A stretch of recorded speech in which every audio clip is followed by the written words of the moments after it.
कैसे हैं आप सब? और उम्मीद करता हूँ सब बढ़िया होंगे। मैं आपका भाई प्रदीप राजपूत फिर से स्वागत करता हूँ आपका आपके यूट्यूब चैनल PRGS क्लासेस पे। आज मैं फिर से आपके सामने उपस्थित हूँ एक करंट अफेयर्स के टॉपिक के साथ, जो वर्तमान में बहुत ज़्यादा न्यूज़ में देखा जा रहा है, जो है पोलैंड पे मिसाइल हमला। आप सब जानते होंगे, जो न्यूज़ देख रहे होंगे, जो करंट अफेयर्स पढ़ते होंगे जो लोग, वो जानते होंगे कि वर्तमान में पोलैंड पे एक मिसाइल हमला हुआ था जिसमें पोलैंड के 2 नागरिक मारे गए थे। तो आज हम उसी टॉपिक पे बारे में चर्चा करेंगे। जो न्यूज़ में चलता है उससे अलग हम हटके हम थोड़ी चर्चा करेंगे। हम जो है एक एग्ज़ाम के व्यू से, एग्ज़ाम के पॉइंट ऑफ व्यू से बात करेंगे इसमें, कि उसमें हमारे एग्ज़ाम के लिए क्या क्या इंपॉर्टेंट है, और हम खबर भी देखेंगे कि क्या इसमें चीज़ें सही हैं, क्या गलत हैं, क्या हो रहा है, कि विश्व में हमारे क्या हो रहा है, उस नॉलेज को भी लेना जरूरी है। ठीक है, तो आज हम पोलैंड पे जो मिसाइल हमला उसके बारे में पढ़ेंगे। और मैंने जो है पहले से ही ऑलरेडी आपके लिए मैंने ये मैप बना के रखा है, जिसमें मैंने रूस को बताया, रूस कहाँ पे है, ठीक है, यूक्रेन कहाँ पे है, पोलैंड कहाँ पे है, बेलारूस कहाँ पे है। जो पोलैंड है उसकी सीमा किस किस से मिलती है? यूक्रेन से, बेलारूस से जो है उसकी सीमा मिलती है। काला सागर है यहाँ पे, फिर इसके बाद यहाँ नीचे तुर्की आ जाता है, तुर्की। ठीक है, तो मैंने मैप भी आपके लिए बना के रखा है। और उसमें आजकल जो इस चीज़ में आप देख रहे होंगे, जो यूक्रेन का युद्ध चल रहा है वर्तमान में, इसमें नाटो देश की संगठन की बहुत बातें की जा रही है। तो नाटो संगठन क्या है और इसके क्या महत्व है, इसमें अमेरिका का क्या रोल है, हम उस चीज़ के बारे में पढ़ेंगे। तो हम स्टार्ट करते हैं इस टॉपिक को। जैसा कि आप सबने देखा होगा न्यूज़ में, अब वर्तमान में देखा होगा कि अभी 2 दिन पहले क्या था कि कहा जा रहा था कि रूस के द्वारा पोलैंड पे मिसाइल हमला कर दिया गया। पर उस टाइम पे क्या, जो हमारे यूक्रेन के राष्ट्रपति हैं, उन्होंने ये इल्ज़ाम लगाया था कि पोलैंड पे जो हमला किया गया है वो रूस ने किया है। कोई प्रमाण नहीं थे उस टाइम पे। ठीक है, तो उसके ऊपर फिर अमेरिका का ने, भाई पोलैंड जो है, एक चीज़ का ध्यान रखना, पोलैंड जो है ये नाटो संगठन का एक देश है, नाटो का देश है, नाटो संगठन का सदस्य है ये। और नाटो संगठन, अब इस चीज को बांधने के लिए पहले हमें नाटो संगठन समझना पड़ेगा। नाटो संगठन क्या है? सबसे पहले मैं नाटो संगठन एक्सप्लेन कर देता हूं। नाटो संगठन की फुल फॉर्म है नॉर्थ अटलांटिक ट्रीटी ऑर्गेनाइजेशन। ये जब हमारा शीत युद्ध चल रहा था, लगभग 1960 का जो टाइम था, उस टाइम पे जो शीत युद्ध चल रहा था, तो उस टाइम क्या था कि अमेरिका और रूस के बीच में एक कोल्ड वॉर चल रही थी, मतलब जवानी बहस चल रही थी। और दोनों क्या कर रहे थे, एक दूसरे को, अपने जो देश हैं उन्हें अपने अपने जो गुट में शामिल करने की कोशिश कर रहे थे कि आप मेरे संगठन गुट में आ जाओ। तो जो लोग अमेरिका के थ्रू गए, अमेरिका के पास चले गए थे, तो वे अमेरिका के गुट में चले गए थे। जो रूस के गुट में चले गए थे वो रूस के रहे थे। जैसे भारत क्या था, ना भारत रूस के उसमें गया था, ना ही अमेरिका में गया था। हमारा जो है एक स्वतंत्र बन के रहा था, हमारा देश है। तो उसी प्रकार एक तो अमेरिका ने एक ऐसे संगठन का गठन किया था रूस से, क्योंकि जब सेकेंड वर्ल्ड वॉर हुआ था, आप सब जानते हैं, बहुत मारकाट हुई। तो युद्ध को रोकने के लिए, उस एक देश पे दबाव बनाने के लिए, तो इन्होंने एक नॉर्थ अटलांटिक संगठन का गठन किया था। और इस संगठन की 2 धाराएं हैं, एक धारा है 4 और एक धारा है 5, जो हमें बहुत समझनी जरूरी है। धारा 4 में क्या है? धारा 4 में है कि नाटो देश के किसी भी एक देश पे अगर हमला होता है तो वो सभी देशों पे हमला माना जाएगा। ठीक है, किसी एक देश पे हमला होता है तो वो सारे देशों पे हमला माना जाएगा। दूसरा 5 में क्या है? और जब हमला हो जाएगा तो 5 क्या करेगा, सभी देश मिलके, जिस देश ने उस नाटो देश के ऊपर हमला किया है उस देश पे अपनी कार्रवाई करेंगे, चाहे वो युद्ध के माध्यम से हो, चाहे आर्थिक प्रतिबंध के माध्यम से हो, कुछ भी हो वे करेंगे। तो आप नाटो संगठन समझ गए। नाटो संगठन में कितने देश हैं इस वर्तमान में? 30 देश हैं। इस चीज को हमें ध्यान रखना है, हमारे एग्जाम में कई बार पूछा जाता है नाटो देश में कितने देश हैं इस टाइम? 30 देश हैं। दूसरा, इसका हेडक्वार्टर कहाँ है? बेल्जियम में है।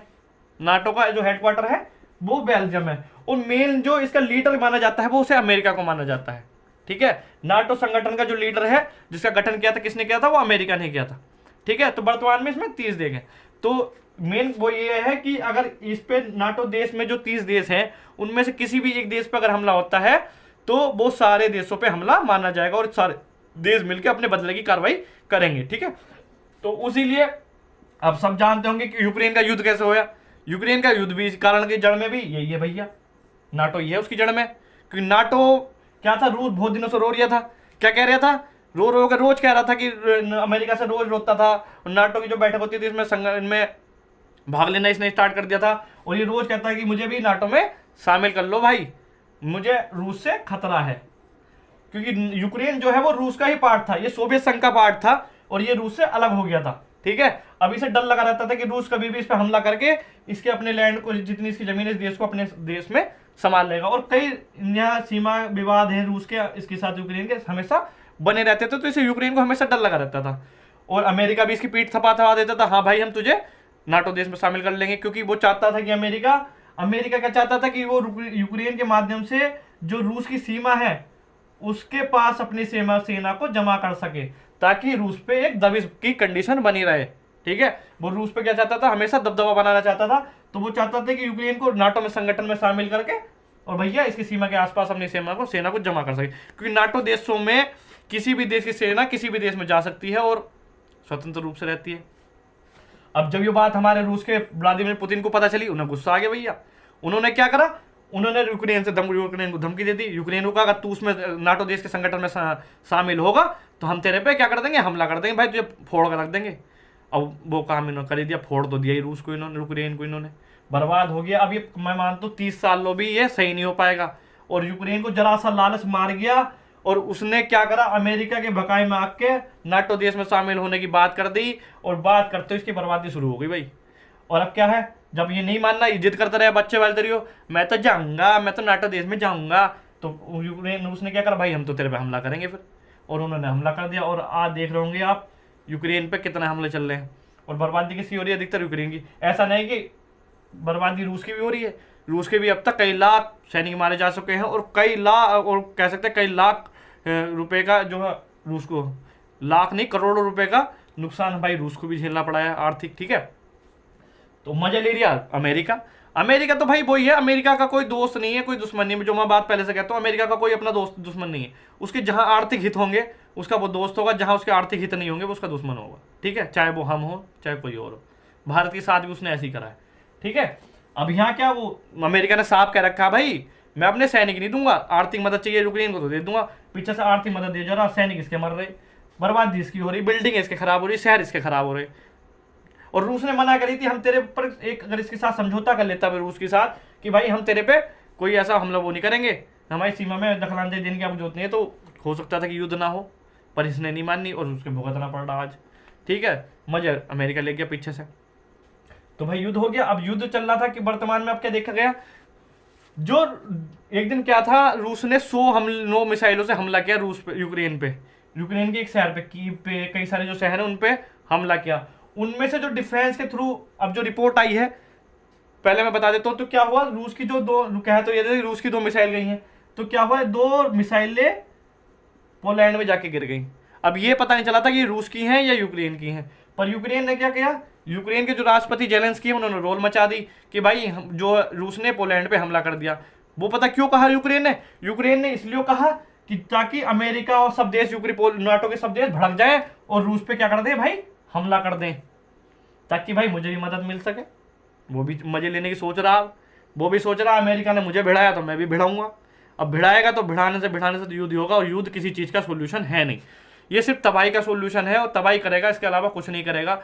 युद्ध से आज तक किसी का अभी भला नहीं होया, चाहे आप कहें किसी कोई सा भी इतिहास उठा के देख लो, चाहे मध्य भारत का, प्राचीन भारत का, कोई सा भी इतिहास उठा के देख लो, युद्ध से कभी किसी का भला नहीं होया। वैसे इसने है, तो इन्होंने भाई रोल मचा दी कि पोलैंड पे जो है रूस ने हमला कर दिया 2 मिसाइलों से। और यहाँ क्या था, उसके जो 2 सैनिक भी मारे गए थे, पोलैंड के 2 सैनिक नहीं, आम आदमी मारे गए थे। तो यहाँ जो पोलैंड ने क्या किया, अपनी आर्मी को हाई अलर्ट पे डाल दिया।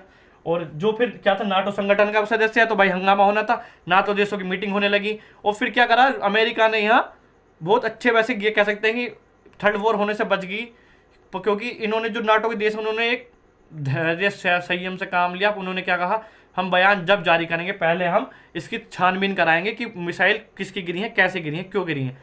और रूस ने भी यहाँ से मना कर दिया था कि भाई हमने मिसाइलें नहीं छोड़ी पोलैंड पे, हमें नहीं पता, हमारे थ्रू वे पोलैंड पे मिसाइलें नहीं छोड़ेगी।